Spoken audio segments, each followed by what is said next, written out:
welcome back to the Boropolis Podcast. As always, I am joined with Nathan, and unfortunately for us this week, we have a slightly more of a negative tone because Boro have taken 1 point out of a possible 6 this week. A real dire performance at Sheffield United to discuss, and a point at the Den. Nathan, for the last few episodes, it's been, how good are you feeling? I'm guessing it's quite the opposite this week. Yeah, a bit of a strike back down to earth, if I'm honest. A bit of a wake-up call as well, that Boro aren't invincible. But yeah, it's all part and parcel of being in this playoff race. There's going to be twists and turns, and hopefully this is the one slight little low that Boro are going to endure from now until the end of the season.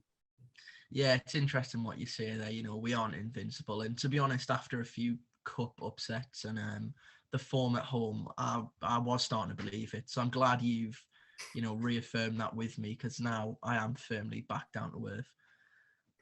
Especially after that humbling night on Tuesday. I think it's best we just go head on into it, to be honest. Team news, Nathan. Sparrow and Connolly up top. Some changes in the defence for the first time in quite a few games, actually. Dijksteel missed out, I think it was illness. And Bowler comes in for Neil Taylor, who got his well-deserved rest, in fairness. Were you shocked, given, how big of a game it was, that he decided to drop Taylor for Tuesday night? I wouldn't say shocked going into the game, but I thought that Chris Wilder would have foreseen Bowler being much more up to speed than it appeared during the game, because during the game it appeared like he was off the pace quite severely when you looked at how quickly Sheffield United were attacking Middlesbrough. But on the face of things, I was pleased with the team. With Dijksteel out with illness, you can't really sort of deal with that any other way than putting Peltier in one of them wide centre-half roles, really. Unless you want to throw Bamba in there and put him in the middle and move Dale Fry out to the right-hand side, then I suppose that's an option. But it was best to keep Fry and McNair in their usual roles and throw Peltier in there. But yeah, I felt like it was probably one of the better sides that we could field on the night, given the players that we had at our disposal. And of course, we've spoken about the forward line. It's going to be rotated as well. And yeah, Sparrow back in from the start, up with Aaron Connolly, and I thought that those two could possibly bounce off each other quite well, with Sparrow's experience and Connolly's pacing behind as well. But yeah, it was certainly a shot down from that sort of feeling when it came to half time and the score was as it was.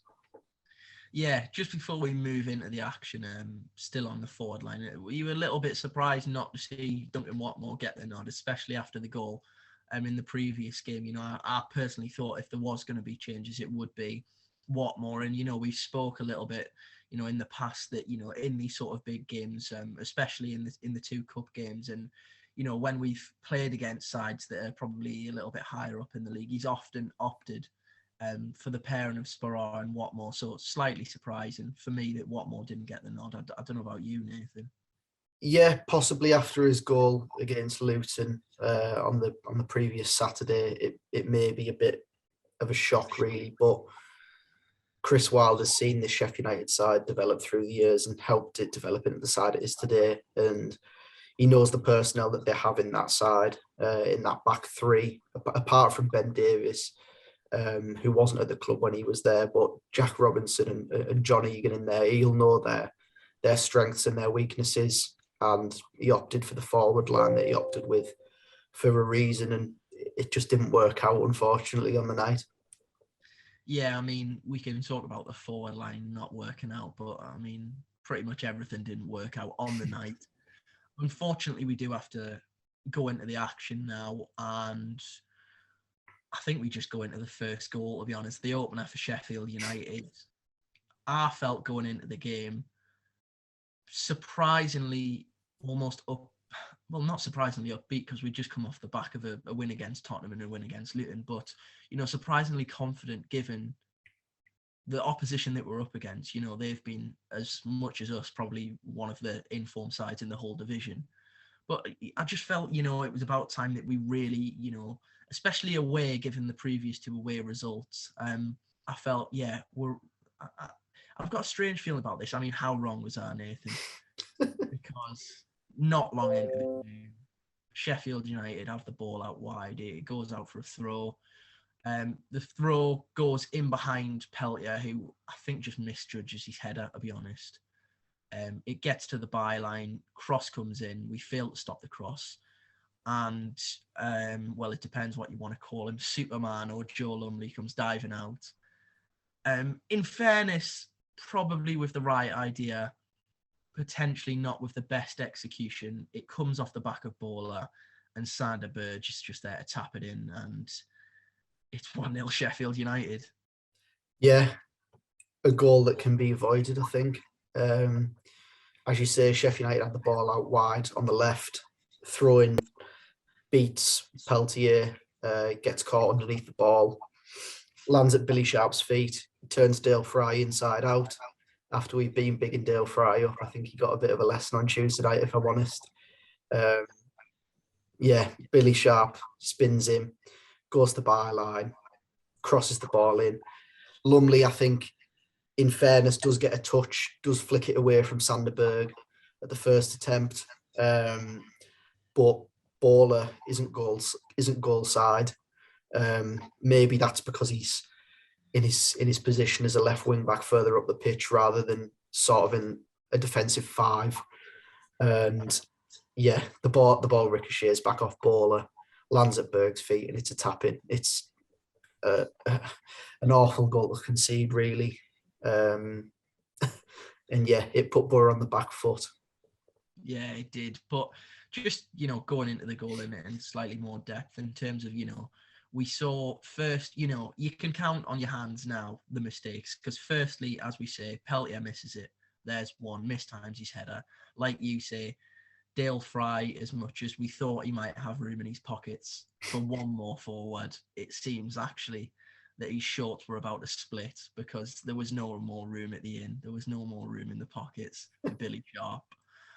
He turns him inside out. There's your second error.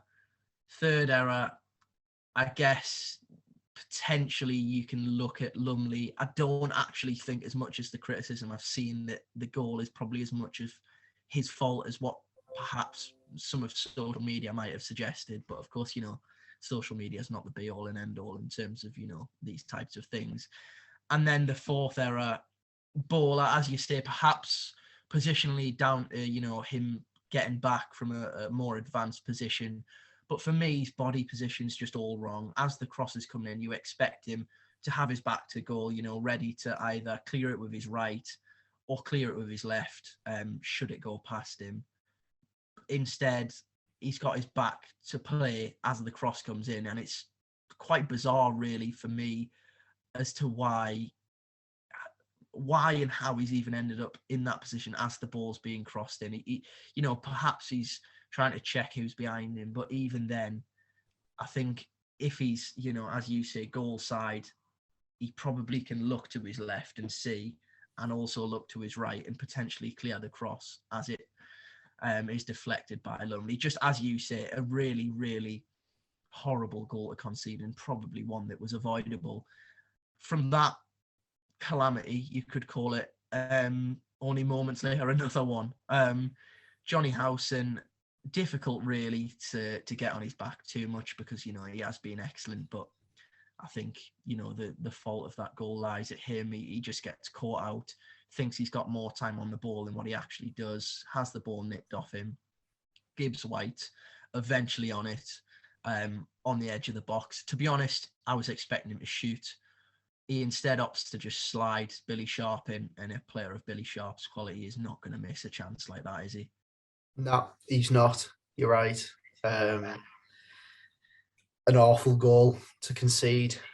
The first calamity of errors for the first goal, compounded by a massive error for the second. all Howson has to do is knock the ball out wide to Peltier. And yeah, he's dilly-dallied on the ball. Ollie Norwood, who is playing in that same role that Johnny Howson plays in for Middlesbrough, but for Sheffield United, has done for years under Chris Wilder, does pretty much what Johnny Howson has been doing for Middlesbrough, really.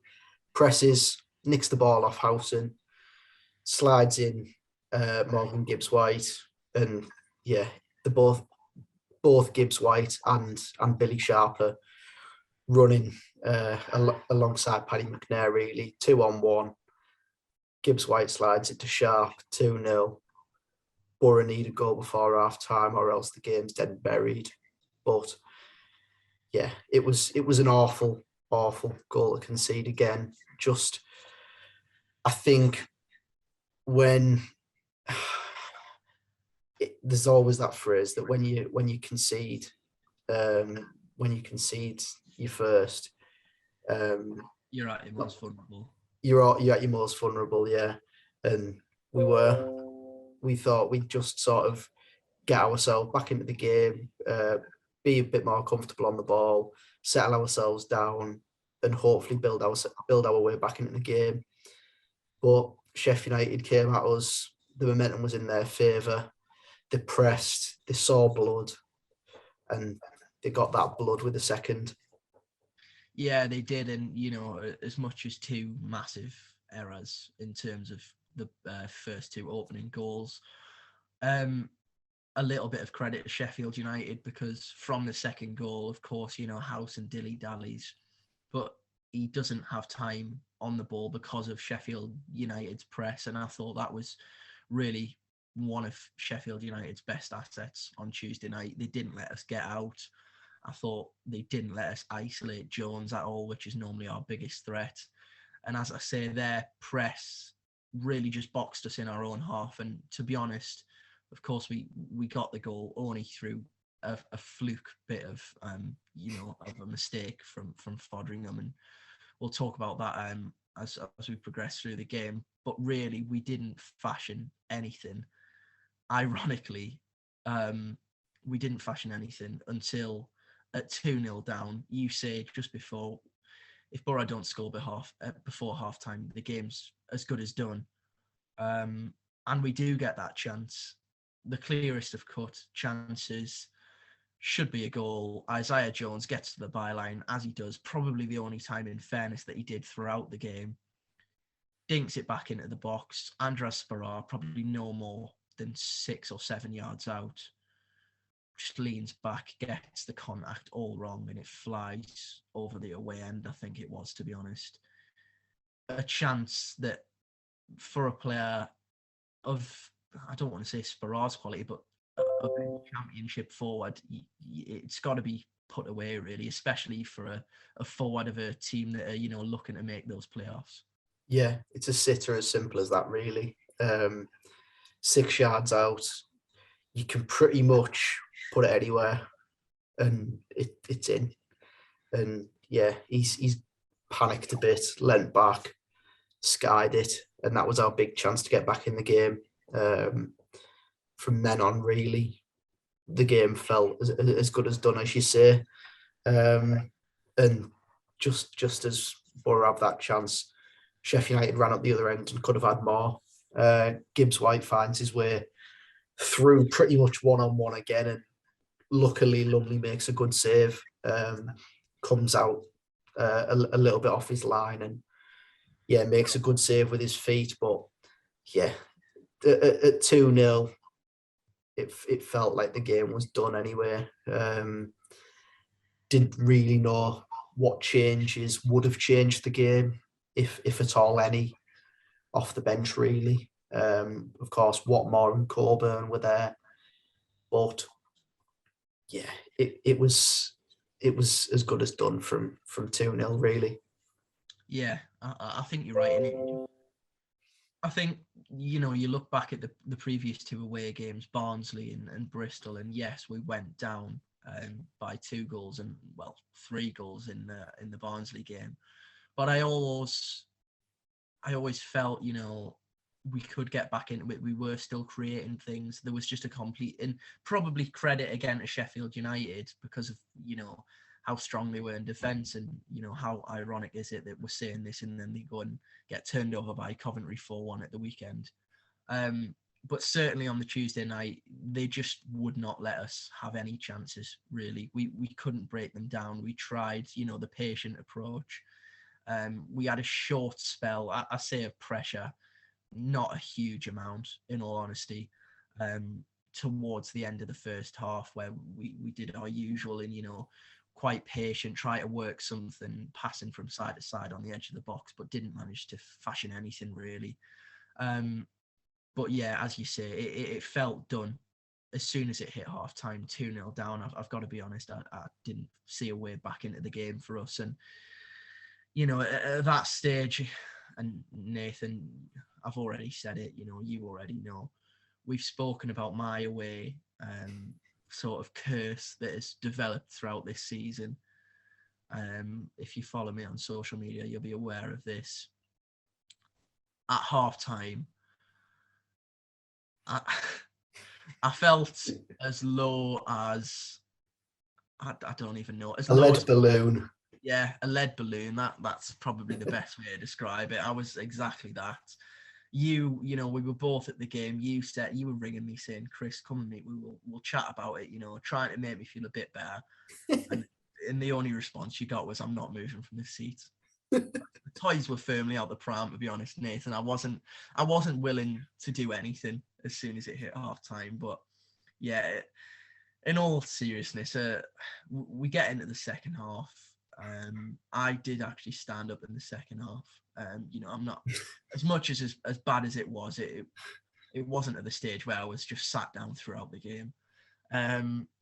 Second half, I'm thinking, there's a glimmer, and by a glimmer, I mean the smallest thing that you could possibly imagine. And yeah, not even quickly, really, into the second half, It sort of the first 10 or so minutes passes us by in the second half, and not an awful lot happens, really. We're not really putting them under an awful lot of pressure.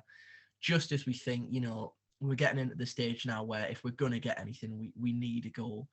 Another sucker punch, corner comes in, and again, like Howson, Dale Fry has been superb as of late.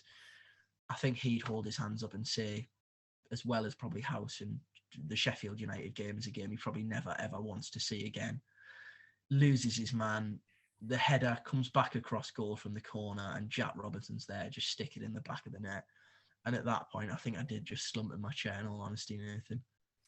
Yeah, it was a very strange goal to watch, actually.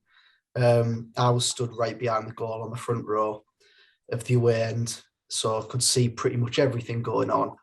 And it's always difficult on a corner kick when the opposition team line up in like a train formation. And Sheffield United did just that, really. John Egan, Sanderberg, all lining up. And yeah, it's difficult to pick players up when they do that, when you're defending a set piece. And strangely enough, Sanderberg and John Egan both headed for the back post. The ball was pinpoint, straight on Egan's head, headed back across goal. Robinson fires in. Just one off the training ground, but embarrassingly defended. I don't know how the two tallest players in Sheffield United's side aren't being picked up. It's just schoolboy defending, really.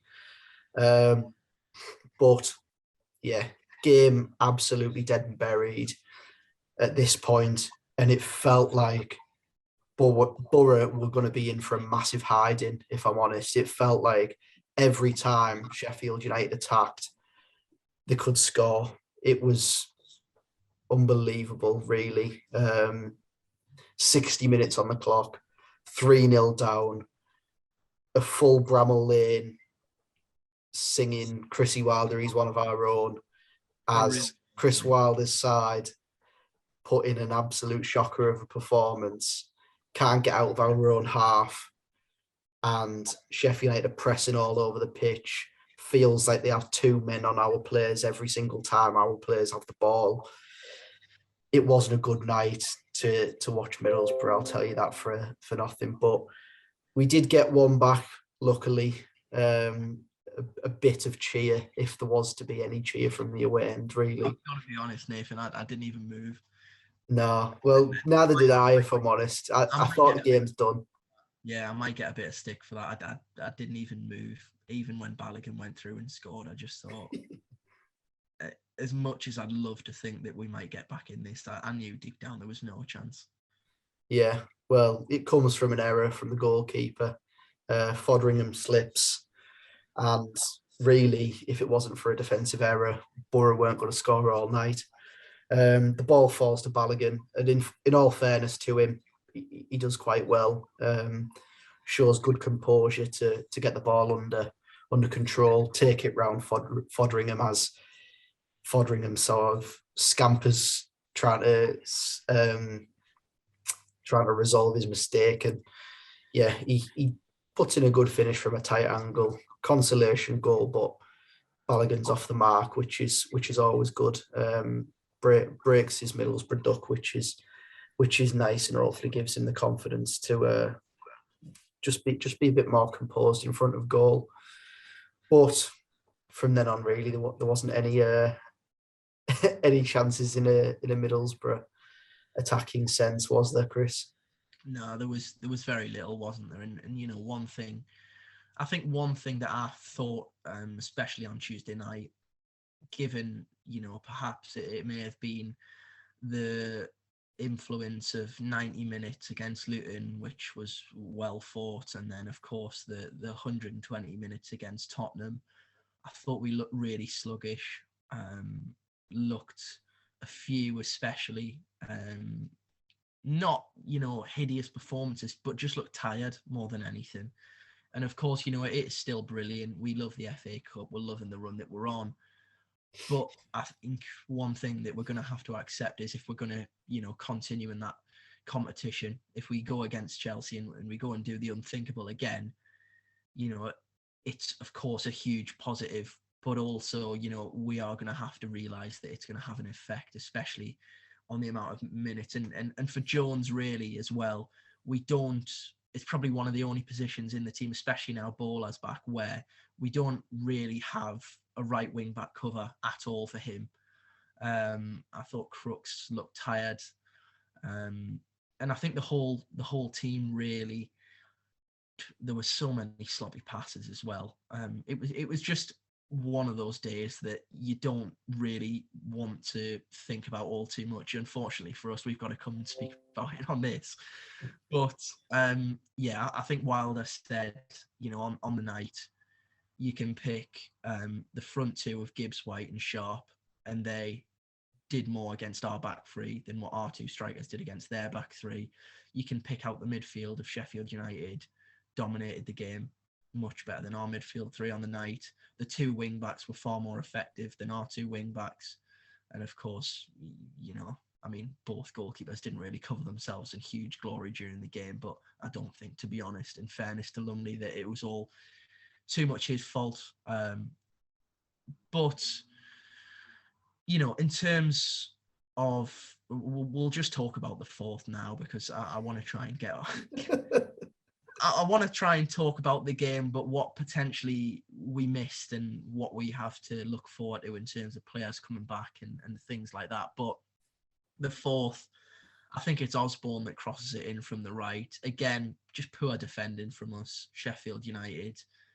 I can't actually remember. You might have to remind me. I think I'm trying to erase it from my memory already, to be honest. It breaks out wide right. It comes into the box, and Gibbs White, who I thought, as well as Sharp, terrific all game, produces a quite magnificent back heel, brilliant bit of skill, flies in the far corner past Lumley, and at that point, it was the typical, you know, you can hear people around you, the nudge and shall we go? That was the stage it was at as soon as Gibbs White scored, and then of course the next day, you wake up, look on TikTok and see him doing the gritty on there. And to be honest, I'm amazed my phone is still in full actual contact, because it was ready to be flung out of a window the following morning when I saw that. But Nathan, in terms of the goal, poor defending, but a great finish in fairness. Yeah, it was a fantastic finish, but I couldn't appreciate it in the away end at the time because of the defending, really. The ball breaks to Hourihane in Sheffield United's midfield, and he plays a ball into Sharp, who is stood in an offside position, lets it go behind him. Defence completely just stood like almost like scarecrows, really. Just no movement, no urgency, no one aware of what's going on around them. Osborne finds his way past everyone, of course, played on side by everyone just not moving, and crosses the ball in. Gibbs White, fantastic flick, but he's not even being marked by a centre half. He's being marked by Isaiah Jones, who's tucked in. Where is everybody defending? It's awful, really. Game completely dead and buried. Just pretty much hoping that we get out of the game unscathed from then on, really, if I'm honest. And in terms of the celebration, I blocked Sheffield United on TikTok the morning after when I saw it because I thought, I don't want to see it. Do you want to know what? Every time I see a TikTok that's a goal against Boro, I just block the other team. It was Brentford last year, and it was quite funny at the time looking back. Yeah. As I think it was Tony skipped past Bettinelli and slotted into an empty net. But yeah, it's not nice when you see your team concede a very good goal, and yeah, it was just one of them nights where everything that could have gone wrong went wrong, from before the game for me to getting in the ground to leaving the ground and going home the next day. It was an awful away day. Yeah, it really was, wasn't it? And you know, I think, to be honest, what probably, if I always think sometimes if you go to, there's a difference for me in terms of if you're actually going and watching a game live, and even watching games on the television, of course you see the action, you can see what players are doing and what they aren't doing well. But there was a feeling inside the stadium when it went 4, and I don't know about you, Nathan, there were certainly people around me speaking about it. It felt as though they could go and score again and again and again. And like you say, the one positive, if you can even call it a positive, was that from 4-1 down, we didn't concede anymore, because I was fully expecting, potentially another one or two to follow that, because it certainly felt like that could happen. So I guess if you want to really keep your Boro tinted spectacles on, that was a positive, that it wasn't any worse than 4-1. In terms of what went wrong, I know a lot of people said everything, and rightfully so, because the majority of things went wrong. But in terms of perhaps personnel, I thought, and we'll go into the Millwall game as well, I felt like we missed Dijksteel, especially because of the fact of that link up between Crooks and Jones on the right. And when we have Dijksteel overlapping, it just creates that overload, which more often than not allows Jones or Crooks or even Dijksteel to have that space in behind the defences and deliver balls into the box. But I think with Peltier, again, a really poor individual performance from him. I think, if we're to be honest, it's not his game to go and be an overlapping centre-back. He's a very much traditional defender, I think would be best to call him that. And yeah, I thought we missed Dijksteel massively, probably more so in terms of an attacking sense, because as I say, that overload is so important to the way we play on the right, and we just didn't have that at all. Yeah, I completely agree with you there. The overload's massively important, as you say. It creates Jones the space he needs to be able to get past the one marker that he usually has there. But with no overload on Tuesday night, really, there was 2 or 3 men stood in that channel, able to just counteract him every single time he wanted to attack. And I think you saw really he didn't want to take anyone on down the line because of how many bodies there was in the channel. He opted more often than not to come back inside and knock it to either Crooks or Peltier or Johnny Howson, who sometimes comes across. But yeah, Dijksteel was missed in that sense. I think the centre forwards were pretty much anonymous in the second half. You can take your pick out of any of them, any of the five: Coburn, Watmore, Sparrow, Connolly, and Balogun. Balogun probably showed the most promise out of any of them in that second half, really. Got on the ball a few times, I felt. Obviously got the goal.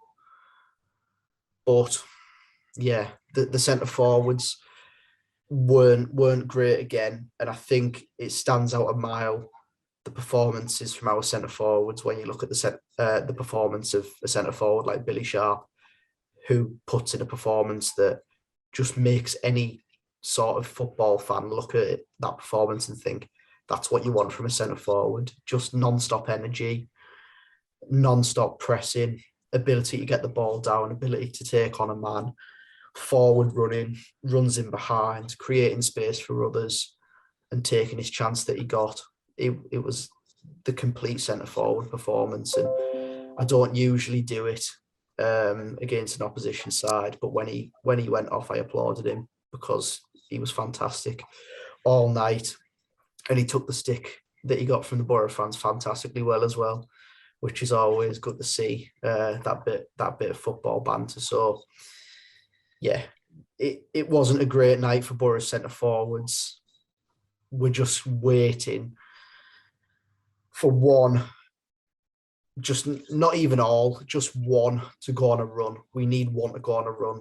We need one chance to fall to one of them and them to finish it with aplomb, and hopefully confidence starts flowing through one of the veins, because we're desperate. We are desperate for something from one of these centre forwards.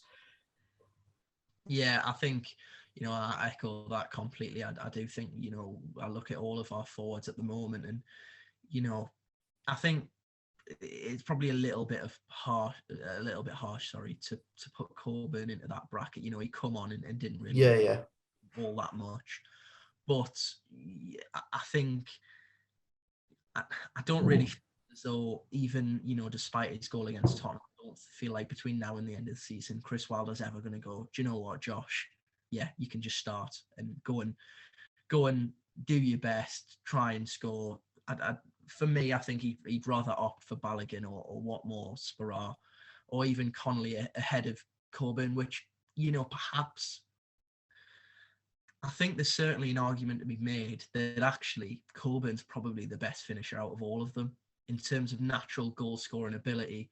But I think with age and that, sort of situation, I don't think that Chris Wilder would be, tempted to do that. I thought, just before we move on as well, in terms of the injury problems that we're having in midfield at the moment, with Piero, of course, missing, and McGree, what was, first sort of thought of as he'll miss one game. I think it's 4 games that he's missed now, which is really disappointing after his, performances when he first come into the team. So in terms of our midfield, I thought it did look a little bit leggy, and, without having the option of McGree or potentially Piero to come on or start a game, it certainly is probably having an effect that we, haven't highlighted so far. But certainly, I think in terms of once they're not available, you look at the bench, and I think we've made our feelings clear about Saliki, and, Boyd Muntz certainly looked promising, but similarly to Coburn, just of that age where I don't think, Wilder would throw him in at the deep end, so to speak. Yeah, I agree with you. With McGree and Piero, hopefully they aren't far away, really. Of course, Piero, Wilder said that the news is relatively good in terms of he may feature in the running, but we're yet to see with McGree.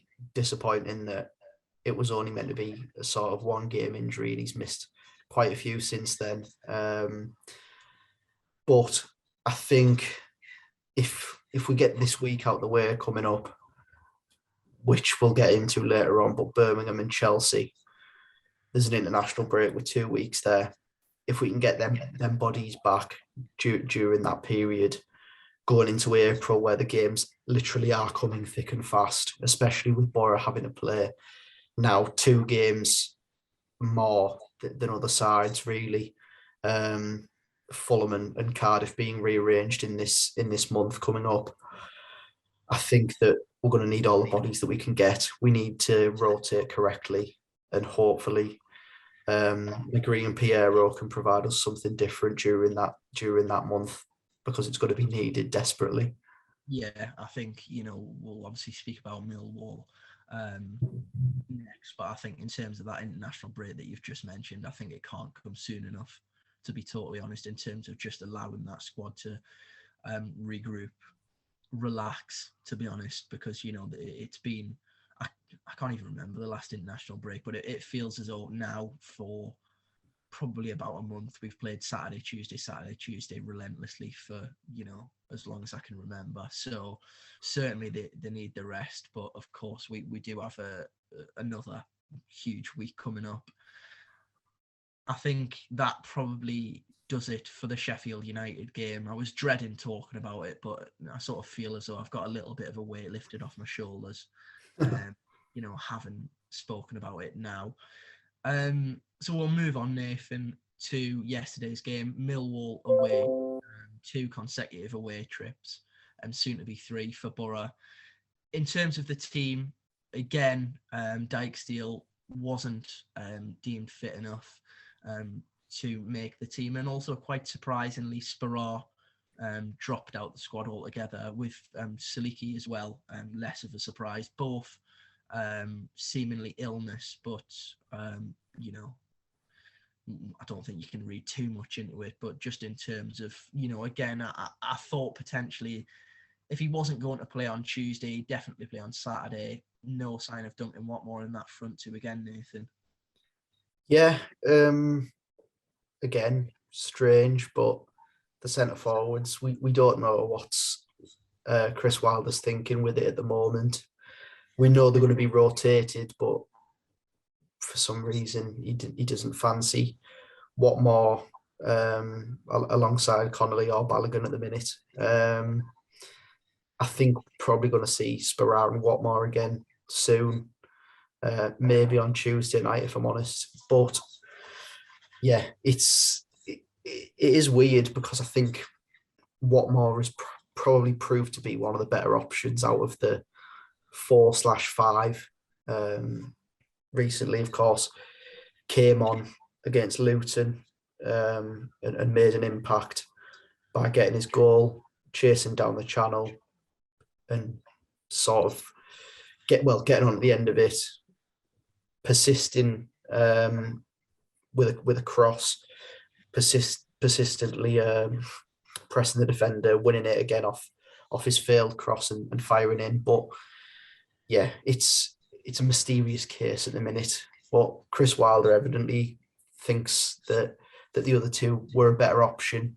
It was always going to be difficult, especially at Millwall. Their back three is very physical. Of course, Cooper in the middle, he's about 7 foot tall. It's always going to be a difficult task tussling with him. But Boro were going to look to get joy by sort of turning him, really, and getting him behind with Balogun and Connolly's pace. So I think you could probably make a case for Balogun, Connolly or Watmore for this game. But yeah, he opted for Connolly and Balogun. Yeah, he did, and obviously the only other change from that was, of course, Neil Taylor coming back into the team, which I think probably expected, after Tuesday night. Really, if we're speaking on the whole game, usually we sort of go first half, second half, and go through it chronologically. But actually, in terms of the full game, not an awful lot of chances. Of course, certainly there could have been goals with the few sort of clearer cut of those half chances that I'm speaking about. But a game where really, I think, of course, we'll speak about the game and some of the chances more specifically, but actually probably a result that actually you would have taken, to be honest, before the whistle had been blown. 100%. A point away at one of the, I think it's fair to say, one of the most difficult places you can go in the division, the Den. It is a very difficult place to go. Boro have had mixed sort of results on appearances at the Den in the past, but a point, especially with the form that they're on, both at home and in general, I think it was a decent result that I think we'll probably look back on and think, hopefully that's a turning point in our away form.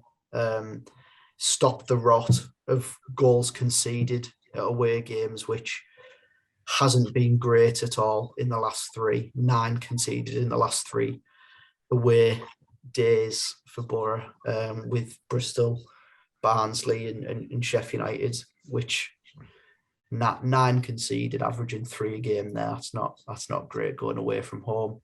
In fact, I think I was having a look and we're something like 18th in the Championship for away form throughout the season, whereas we're second in the table for home form, which I think it paints the whole picture, doesn't it? Yeah, it certainly does. And, I think you said there, we managed to, stop the run in terms of conceding goals, and especially, given Millwall and everything that, an away trip to the Den normally sort of you'd expect with, I think, like you say, I don't want to speak too soon, but I think it's a point that potentially we'll look back at and think, yeah, that was actually a really good point. And it was, I think what was so important is the fact that even when, there was a slight spell in the second half where Millwall went close with a header. I think it was Murray Wallace, I want to say. Yeah. Hit the bar. And at that moment, you do think, they're going to start launching long throw-ins in. There's a huge chance for us to just fold and sort of, almost a little bit sort of Sheffield United like, and just think, well, we're away from home again. We could really, if we concede one, it could really get nasty type of thing. But, credit to the back line and credit to Joe Lumley as well. We were really quite clear on our, it wasn't the last podcast, of course, but the podcast before that, following the Barnsley game, where we spoke and said Joe Lumley is really on thin ice. I think I myself even said, I think it could be time for him to come out of the team again. And in fairness, in the last few games since then, whether he's been listening to it or not, I'm not so sure. I very much doubt it. He's improved, I think. I still don't think that, in fairness, he's up there with the best of the Championship goalkeepers, but certainly he's been putting in better performances, which was, key for Joe Lumley and also our back line. So a positive to take from that. In terms of Boro's chances throughout the game, there was a couple of half chances in the first half. Tav went close with a free kick. Hell of an effort, I must say, by the way, from probably what was about 30 yards. He rattles the bar. And then Balogun almost sort of rounds the keeper, but sort of there's a little bit of a mix-up between defenders and things like that. And also probably what I thought was our best chance. I think Scott Malone goes back to Bilikowski in the first half, and he completely misjudges how much is actually on the pass, sort of lets it almost roll across his goal line, manages to get a touch on it, and then Connolly nicks it off him in the box, squares it at Balogun, but he can't quite, find his footing and fire it in. But really, Nathan, a game with not all too much going on, and as we've said, a big point really in terms of our away form. Yeah, limited chances in the game. I think it's fair to say that for both sides, really. Nothing too clear cut at all, apart from Tavernier rattling the bar, which was a good effort inside the first 5 or 6 minutes. And really, Millwall's big chance is Cooper's header from a corner. Lumley picks it out the top corner. Fantastic save, and probably earns us a point in all fairness. I thought another chance that they had that probably could have gone in was from a four-bay. Peltier smashing the ball off. I think it was Scott Malone, and the ball ricochets to a four-bay. Does quite well, turns, works himself some space, and tries to curl one in the top corner. Lumley's rooted to his spot, and yeah, we're lucky that it just sort of sails over the crossbar. But yeah, it stops the rot. It's a clean sheet away from home at an informed side in the division, a side that had they won the game, they would have leapfrogged us in the table. And really, I think had they defeated us, we'd have been in serious trouble. Really, I think after yesterday's results around the division, it proves just how tight this league is really now. I'd include Huddersfield in it in third, as they dropped a 2-goal lead in the space of like 30 seconds on Friday night against West Brom.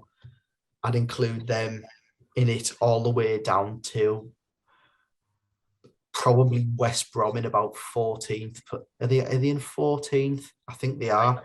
Do you know what? I'm going to quickly pull up the table now. It's crazy, the table. It's unbelievable to look at. And so down to, West Brom on 50 currently. Yeah, I'd include 40. All of them. It would be a massive uphill task, but, did I say 40 or 50 there? 50 for West Brom. 50 points. They've played 37 games.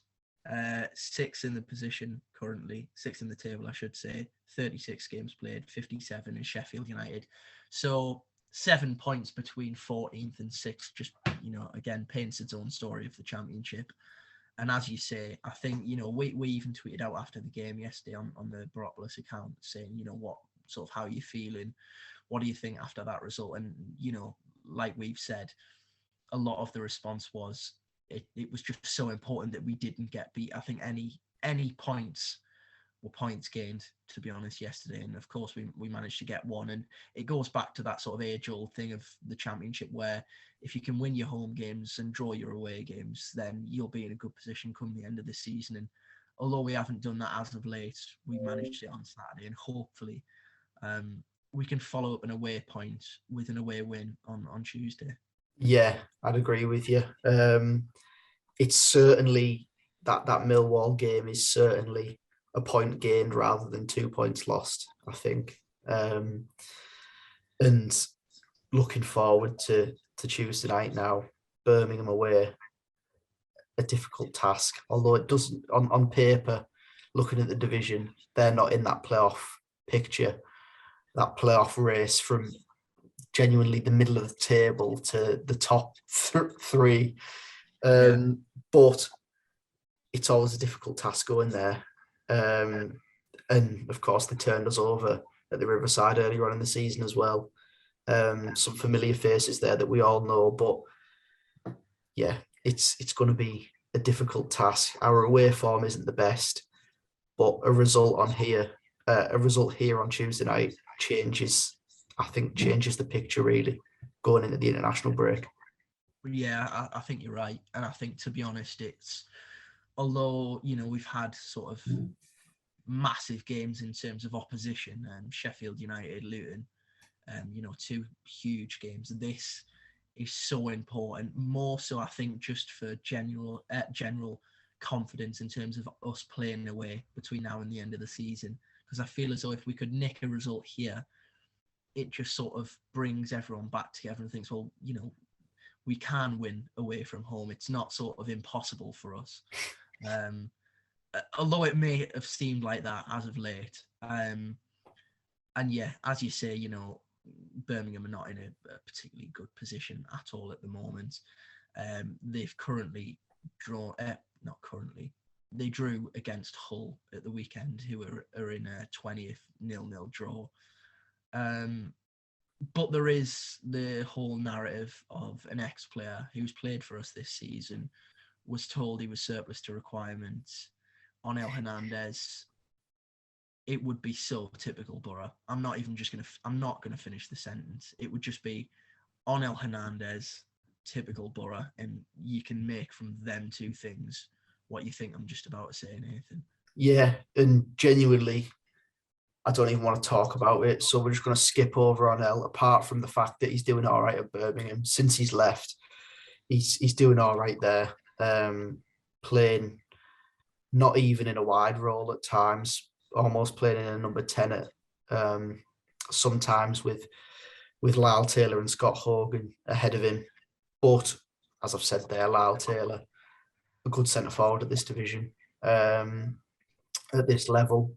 Of course, being at Forest, and I think he's actually on loan at Birmingham from Nottingham Forest, actually, but being at Charlton as well with Lee Bowyer, who is now managing Birmingham.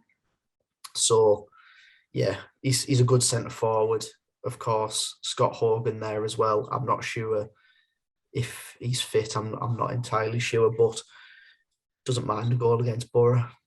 As we say with pretty much every centre forward in the division, doesn't mind a goal against Boro. We say every single week, every single side that we come up against, that for some reason every side in the division has one player that always has a blinder against us. But yeah, and of course there's a cult hero and probably legend of the club as well, George Friend. Probably not going to play. Let's be honest. A bit aging now is George, but we all love to see him. He's fantastic. But I'm sure that George probably wouldn't mind Boro nicking a scrappy 1-0 at St Andrews on Tuesday night.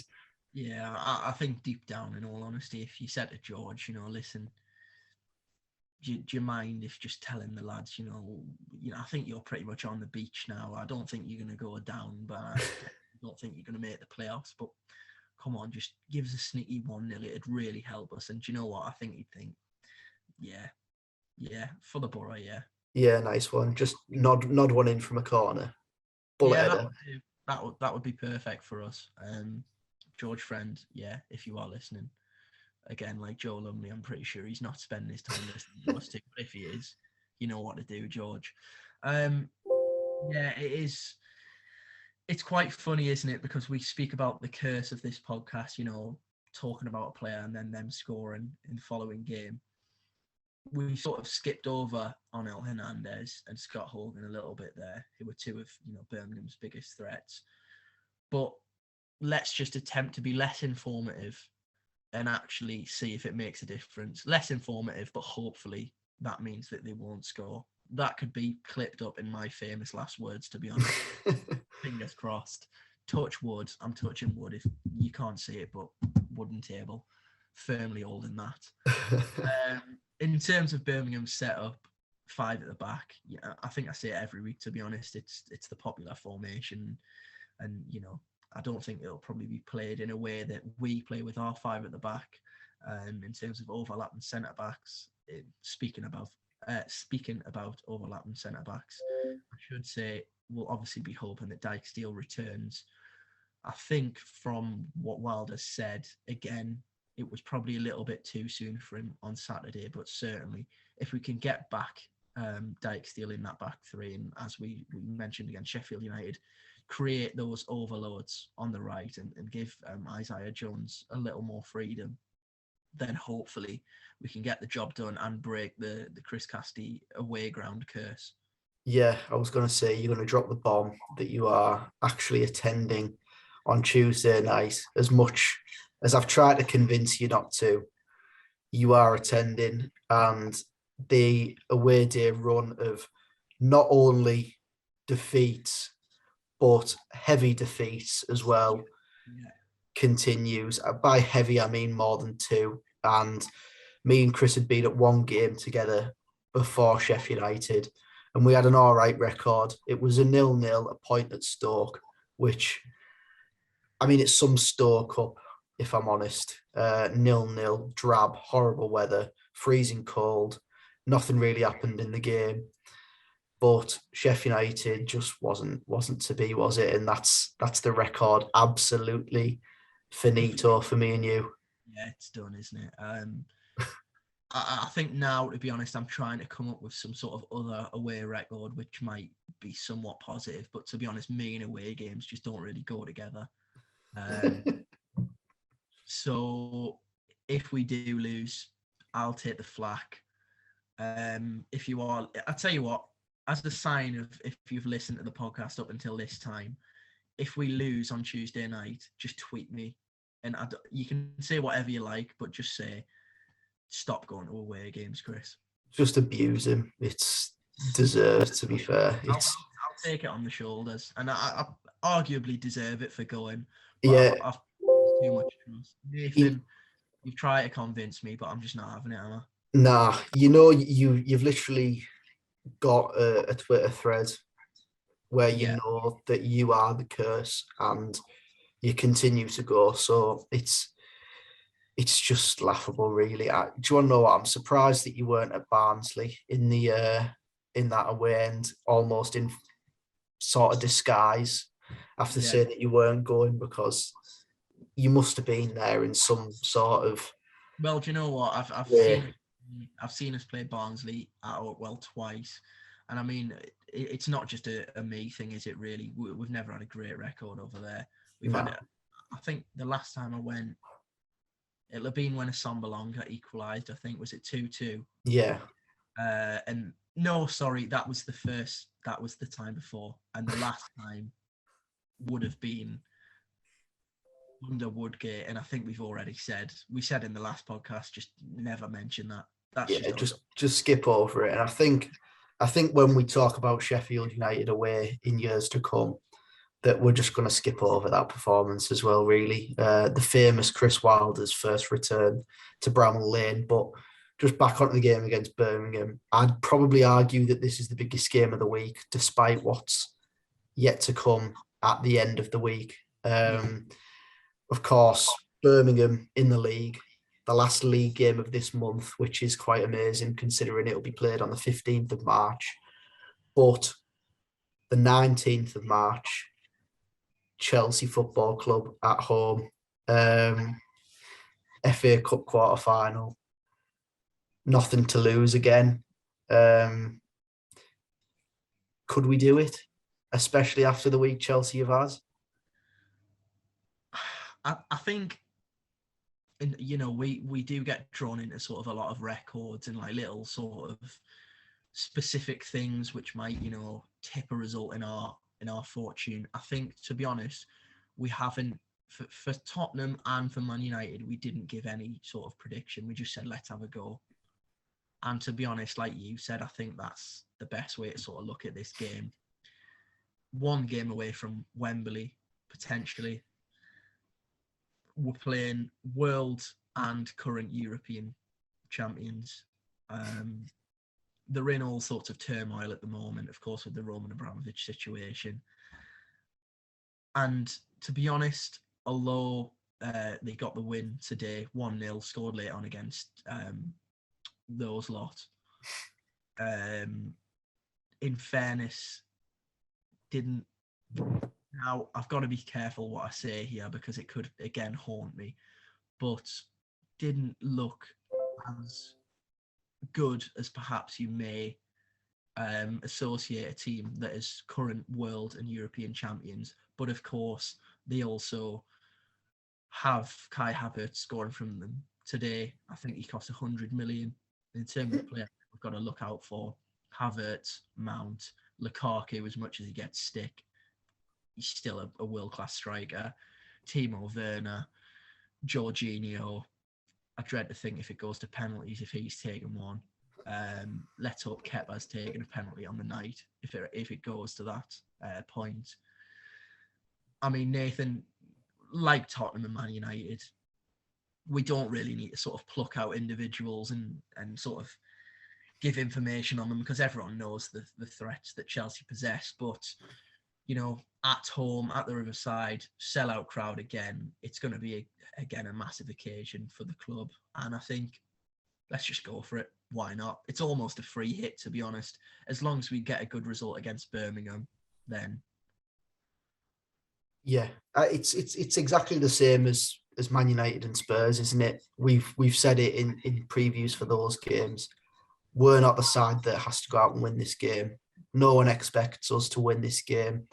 Yeah. Whether that be in normal time, extra time, penalties, no one expects Middlesbrough to be in the semi-finals of the FA Cup. All of the onus is on Chelsea to win this game. They've just come off the back of that win against them lot up the road. Of course, we don't want to talk about them too much, but in all fairness, I did watch the game today and Newcastle were robbed. Yeah, do you know in all what? honesty. Yeah, in fairness, and as much as I probably wouldn't like to say it, I mean, this is a Middlesbrough podcast, but whilst we're talking about the standard of officiating, Havertz should be sent off, I think. Yeah, completely agree.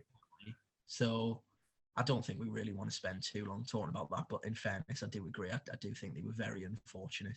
Yeah, but nevertheless, the quality that Chelsea have is of course fantastic, really, all over the park.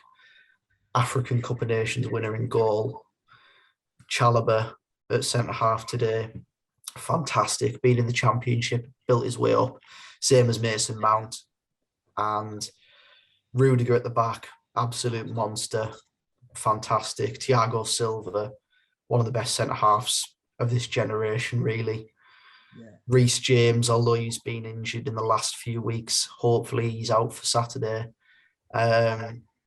He was outstanding a few years ago for Wigan against Middlesbrough. He played in midfield that day, actually, and was an absolute joke in midfield. Of course, Jorginho, Saul Niguez, Kovacic, Kante. It's unbelievable. And even then, you've got players like Ruben Loftus-Cheek and Ross Barkley, even further down the pecking order at Chelsea. Pulisic, it's unbelievable. And of course, Lukaku, Werner, Havertz. It's an absolute joke, the quality they have throughout that squad. But we've got nothing to lose. Of course, we're at Birmingham in the week. Difficult game, probably the most important game of the week. I think Boro fans, yes, they will lean towards victory over Chelsea and go to Wembley. But if we can win at St Andrews in the week, I'd take that every single day of the week over beating Chelsea. I think it'd put us in good stead going into this international break. But I think we do also have in our favour slightly that Chelsea have to travel to France on Wednesday to play Lille in the Champions League. And of course, it's not a pushover, although they are 2-0 up in the tie. But yeah, travelling could be in our favour. Obviously, go back to London, come up north. I hope it's raining, snowing, horrible, gale force winds, and hopefully that their bus or train, the train's delayed or the bus runs out of petrol because they can't afford it. So yeah, of course, that's one thing. Quite the journey, and you know, including flights this week, it's going to be an expensive week for them. So, you know, who knows? It remains to be seen if they'll either not get here or have enough in the back pockets just to get the bus up. Yeah, I think you know what would be quite interesting for me, just as we sort of finish off this, is what sort of team do you actually think they'll put out? Because you know it's sort of been certainly Man United first choice for that game in terms of personnel. Tottenham, again, fairly similar. Possibly, you know, there was only Bentancur in midfield who would have played, but didn't against us. Chelsea in the last round against Luton, I think probably underestimated them a little bit. Players like Kennedy playing for Chelsea, who don't think he's pulled on a Chelsea shirt for a number of years now. I think it'll probably be a stronger team than what come up against Luton in the previous round for Chelsea. But, who knows? With the Champions League and the turmoil that they're in, we might perhaps see Marcus Bettinelli in goal for them. That'd be fantastic. But yeah, just regarding our team going into this week, I think Birmingham on Tuesday night, I think I'd opt for Taylor at left wing back again, if I'm honest. I'd just like Boro to get a bit more up to speed. I'd probably play him against Chelsea, if I'm honest. Yeah. And then you have that rotation on that side. I don't think that we can rotate Jones this week. I think Wilder will probably see this thinking, get this week out the way, and then he's got 2 weeks to rest up and go again. But the forward line will, of course, change, no doubt. Mm-hmm. I don't think the midfield will change, if I'm honest, unless we see McGree or Piero come back into the squad. I don't think either of them will start from the off either, if I'm honest. The only thing that I'd possibly like to see is that if McGree is 100% fit on Tuesday night, I'd like to see him come into the midfield three and Tavernier be moved to left wing back. That's the only thing I'd do. But if he's not fit, it's got to be Taylor at wing back for me. I don't know about you, Chris, what you do in this week. Yeah, I think I agree with you. I think, perhaps actually what's interesting now is, and it's through no fault of Mark Bowler because he's been injured, but, I think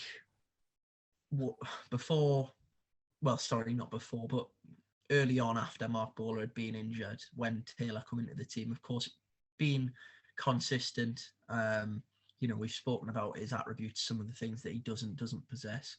But in terms of just, a bit of a steady Eddie and sort of producing, a solid performance week in, week out, really, I think he's probably ahead of Bowler now. And when Bowler was first injured, I think you would have probably expected Bowler to just come straight back into the team.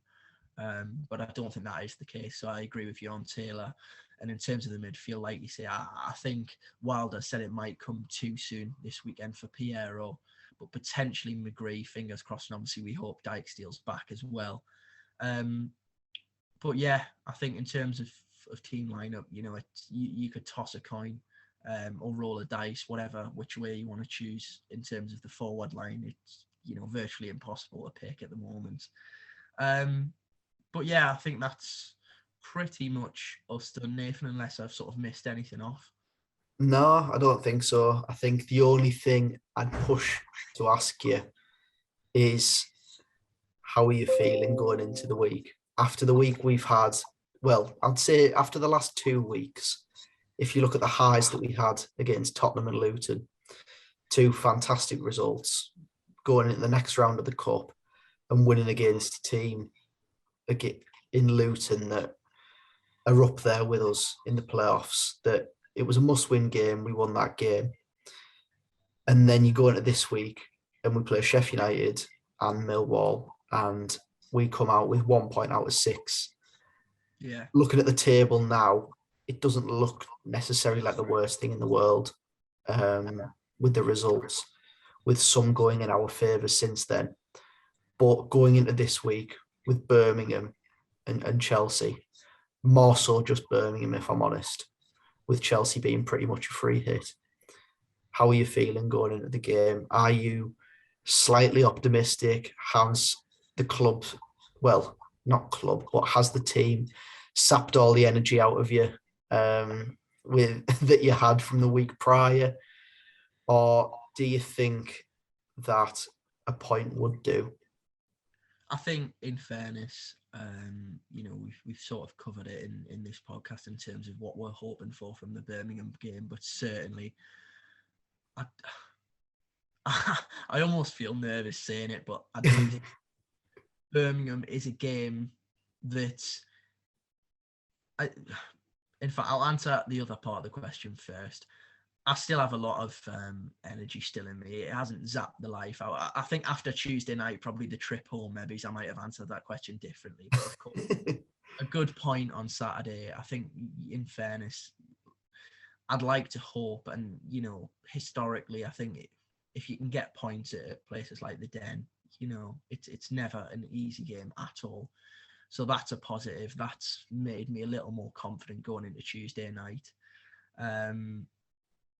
But then again, you've got my away record to throw into it. And I know people will say, don't be so ridiculous. These things don't exist. But I feel the complete opposite. So, Nathan, I'm just going to say, for the good of any potential curses from our podcast, I'm just going to say I'm feeling 50-50. 50-50. Well, I think everyone that listens to the podcast will be pointing at the skies, if I'm honest, hoping that your away record does actually come to an end on Tuesday night. It is massive. It is, I wouldn't say season defining quite yet, with 10 or so games to go following this, but 3 points would not go amiss on Tuesday night. Breaking that away day sort of duck that we've got at the minute, where we can't get a win for love nor money. But yeah, hopefully this time next week. I've said it for the last 3 weeks. 1 week it paid off, the next week it hasn't paid off. But I'm hoping to the high heavens that this week I can say it and it'll come true. Hopefully this time next week we are coming off the back of a fantastic week for Middlesbrough Football Club. Yes, Nathan, I think that's a lovely place to end it on. As always, thank you everyone for watching and listening. Please do subscribe on YouTube if you've watched. In terms of audio, of course, give us the best rating possible. It would cheer me up, especially after that Sheffield United, and of course Nathan as well. Give us a nice rating on any audio platforms that you may listen on. And in terms of us, that is us done for this week. Potentially next week, we may be recording as FA Cup semi-finalists with a trip to Wembley on the horizon and a huge win against Birmingham. That would certainly be lovely, and we're very much crossing everything that is the case. But from me and Nathan, thank you ever so much for watching, listening again. And that has been another episode of the Boropolis Podcast. Boro, Boro, Boro, Boro, Boro.